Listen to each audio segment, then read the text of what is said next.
Hello learner, welcome to Classmate Adda. आज इस video में हम लोग क्लास 10th का जियोग्राफी का चैप्टर 1 देखने वाले हैं, जिसका नाम है संसाधन एवं विकास। ठीक है, जैसे कि आप लोगों को पता है कि आप लोगों को एग्जाम में ऑब्जेक्टिव प्लस सब्जेक्टिव क्वेश्चन आने वाला है, तो ऑब्जेक्टिव क्वेश्चन भी करना बहुत ज़्यादा जरूरी है। तो इस चैप्टर से जितने भी ऑब्जेक्टिव टाइप का क्वेश्चन बन सकते थे या शॉर्ट टाइप का, वेरी शॉर्ट टाइप का क्वेश्चन बन सकते थे, उन सभी क्वेश्चन को मैंने ऐड किया हुआ है और 100% गारंटी के साथ कि इससे बाहर तो आप लोगों का क्वेश्चन बिल्कुल नहीं जाने वाला है। ठीक है, तो हम लोग क्वेश्चन नंबर 1 से स्टार्ट करते हैं, जिसमें कह रहा है कि उत्पत्ति के आधार पर संसाधनों को कितने भागों में बांटा गया है। ठीक है, तो उत्पत्ति के आधार पर संसाधनों को 2 भागों में बांटा गया है। ठीक है, दूसरा क्वेश्चन पर यदि हम लोग बात करें तो दूसरा क्वेश्चन हम लोगों को कह रहा है कि उत्पत्ति के आधार पर 2 प्रकार के संसाधन कौन कौन से हैं। तो 2 प्रकार के संसाधन जो है उत्पत्ति के आधार पर, वो है जैव संसाधन और दूसरा है अजैव संसाधन। ठीक है, आगे हम लोग बात करते हैं इसमें। तो इसमें कह रहा है कि समाप्यता के आधार पर संसाधन को कितने भागों में बांटा गया है। ठीक है, तो समाप्यता के आधार पर संसाधनों को 2 भागों में बांटा गया है। ठीक है, क्वेश्चन नंबर 4 पर यदि हम लोग बात करें कि समाप्यता के आधार पर संसाधनों के 2 प्रकार कौन कौन से हैं। तो समाप्यता के आधार पर संसाधन के 2 प्रकार है, एक नवीकरण योग्य संसाधन और दूसरा अनवीकरण योग्य संसाधन। ठीक है, अगला क्वेश्चन पर यदि हम लोग बात करें तो कह रहा है कि स्वामित्व के आधार पर संसाधनों को कितने भागों में बांटा गया है। तो स्वामित्व के आधार पर यदि बात करें तो संसाधनों को 4 भागों में बांटा गया है।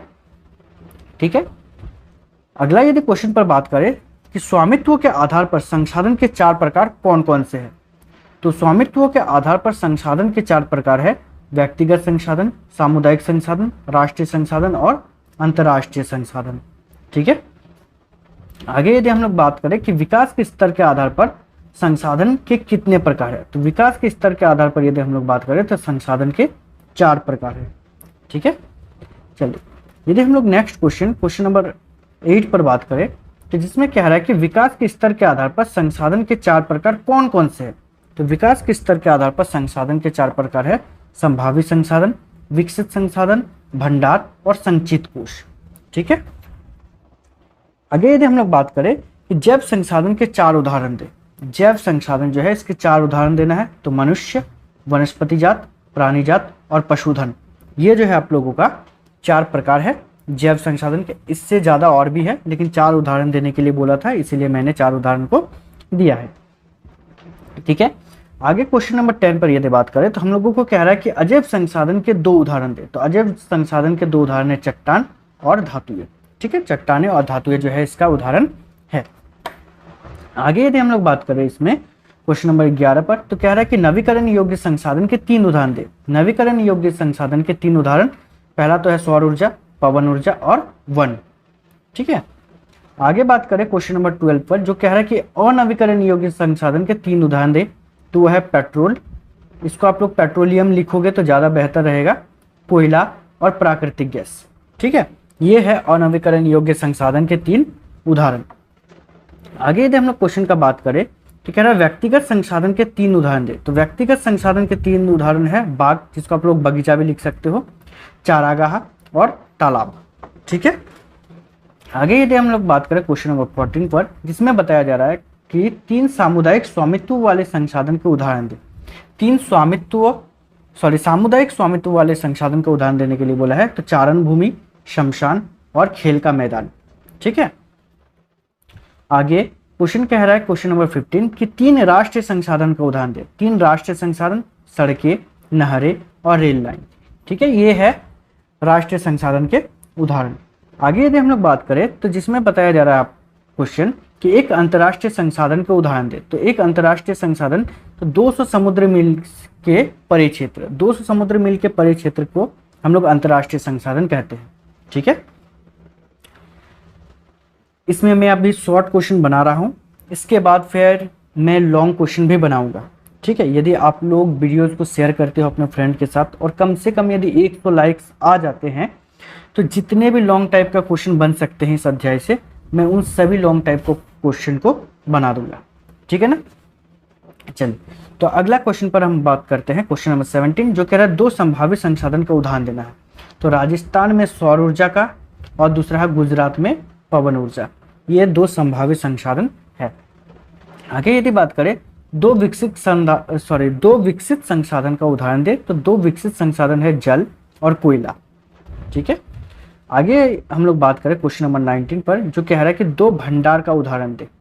तो जल दो गैस हाइड्रोजन और ऑक्सीजन का मिश्रण है। आप लोगों को पता है कि जल का निर्माण हाइड्रोजन और ऑक्सीजन से मिल करके किया जा सकता है, लेकिन अभी नहीं हो रहा है। खैर, दूसरा उदाहरण पर बात करें तो भूतापीय ऊर्जा जो है ये भी भंडार का उदाहरण है। आगे बात करें कि भविष्य की पीढ़ी के लिए बचाकर संसाधन का उपयोग करना क्या कहलाता है। तो भविष्य की पीढ़ी के लिए बचाकर जो संसाधन का उपयोग किया जाता है उसको कहा जाता है सतत पोषणीय विकास। आगे बात करें कि पृथ्वी सम्मेलन 1992 कहाँ हुआ। तो पृथ्वी सम्मेलन 1992 जो है ब्राजील के शहर रियो डी जेनेरो में हुआ था। ठीक है, क्वेश्चन नंबर 22 जिसमें कह रहा है कि प्रथम अंतर्राष्ट्रीय पृथ्वी सम्मेलन कहाँ हुआ था। तो प्रथम अंतर्राष्ट्रीय पृथ्वी सम्मेलन जो है वो रियो डी जेनेरो में हुआ था।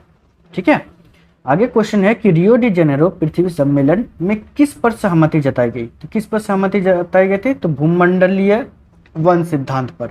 ठीक है, भूमंडलीय वन सिद्धांत पर सहमति जताई गई थी। आगे बात करें क्वेश्चन नंबर 24 जिसमें बताया जा रहा है कि अंतर्राष्ट्रीय स्तर पर व्यवस्थित तरीके से संसाधन संरक्षण का वकालत किसने और कब किया था। तो क्लब ऑफ रोम ने किया था। और कब किया था। तो 1968 ईस्वी को। ठीक है, 1968 ईस्वी को। आगे यदि बात करें क्वेश्चन नंबर 25 जिसमें कह रहा है स्मॉल इज ब्यूटीफुल नामक पुस्तक किसने और कब लिखा। तो स्मॉल इज ब्यूटीफुल नामक पुस्तक को लिखा था सुमेसर ने। और कब लिखा था। तो 1974 ईस्वी को लिखा था। ठीक है, आगे यदि हम लोग क्वेश्चन नंबर 26 पर बात करें तो जिसमें कह रहा है कि ब्रूंडलैंड आयोग रिपोर्ट कब प्रकाशित किया गया था। तो यह रिपोर्ट प्रकाशित किया गया था 1987 ईस्वी को। ठीक है, 1987 ईस्वी को। आगे यदि बात करें तो ब्रूंडलैंड आयोग रिपोर्ट के बाद में किस शीर्षक से पुस्तक प्रकाशित किया गया। तो ब्रूंडलैंड आयोग रिपोर्ट के बाद जो चर्चा हुई थी उसको एक पुस्तक के रूप में छापा गया था और उसका शीर्षक दिया गया था हमारा साझा भविष्य। ठीक है, हमारा साझा भविष्य के नाम से पुस्तक छापा गया था। अगला क्वेश्चन पर बात करें तो भारत का कुल भौगोलिक क्षेत्रफल कितना है। तो भारत का कुल भौगोलिक क्षेत्रफल है 32.8 लाख वर्ग किलोमीटर। अगला क्वेश्चन है भारत के कितना प्रतिशत भाग के भू उपयोग आंकड़ा उपलब्ध है। तो भारत के कितना प्रतिशत भाग के भू उपयोग आंकड़ा उपलब्ध है। तो 93% भाग का उपलब्ध है। ठीक है, क्वेश्चन नंबर 30 पर यदि बात करें कह रहे भारत के कुल कितना प्रतिशत हिस्सा खेती योग्य है। तो भारत का कुल 54% पर। ठीक है, मतलब 54% भाग का खेती योग्य भूमि है। आगे यदि बात करें पंजाब और हरियाणा में कितना प्रतिशत भूमि पर खेती होता है। तो पंजाब और हरियाणा में बात किया जाए तो 80% भूमि पर जो है खेती होता है। क्वेश्चन नंबर 32 राष्ट्रीय वन नीति कब चलाई गई या बनाई गई। तो राष्ट्रीय वन नीति जो बनाई गई थी 1952 ईस्वी को बनाई गई थी। आगे क्वेश्चन नंबर 33 पंजाब और हरियाणा में भूमि निम्नीकरण के लिए उत्तरदायी कारक क्या है। तो पंजाब और हरियाणा में भूमि निम्नीकरण के लिए उत्तरदायी कारण जो है वो है अधिक सिंचाई। ठीक है, अत्यधिक सिंचाई के कारण भूमि निम्नीकरण हो रहा है। आगे यदि बात करें 34 नंबर जिसमें कह रहे हैं जलोढ़ मृदा को संपूर्ण उत्तरी मैदान में कौन सी नदियां लाती है। तो जलोढ़ मृदा को संपूर्ण उत्तरी मैदान में जो नदियां लाती है वो है सिंधु, गंगा और ब्रह्मपुत्र नदी। ठीक है, 3 नदी द्वारा लाई जाती है।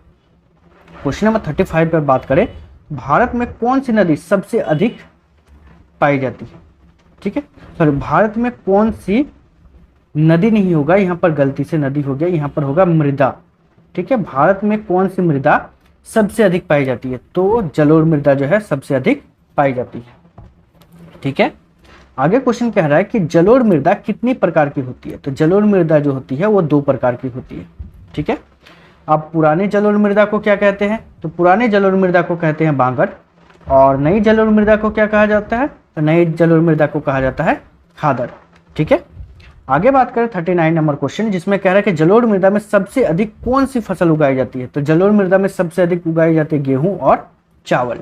ठीक है, क्वेश्चन नंबर 40 कह रहा है कि काली मृदा को और किस नाम से जाना जाता है। तो काली मृदा को जाना जाता है रेगड़ मृदा या तो फिर काली कपास मृदा के नाम से भी इसको जाना जाता है। ठीक है, क्वेश्चन नंबर 41 पर बात करें, जिसमें कह रहा है काली मृदा सर्वाधिक किस राज्य में पाई जाती है। तो काली मृदा सबसे अधिक मात्रा में पाई जाती है महाराष्ट्र में। ठीक है, साथ ही कह रहा है कि काली मृदा में सर्वाधिक किस प्रकार की फसल उगाई जाती है। तो कपास की फसल जो है सबसे अधिक उगाई जाती है। आगे क्वेश्चन कह रहा है कि लाल और पीली मृदा सर्वाधिक कहाँ पाई जाती है। तो ओडिशा में पाई जाती है और छत्तीसगढ़ में पाई जाती है। ठीक है, ओडिशा और छत्तीसगढ़ में।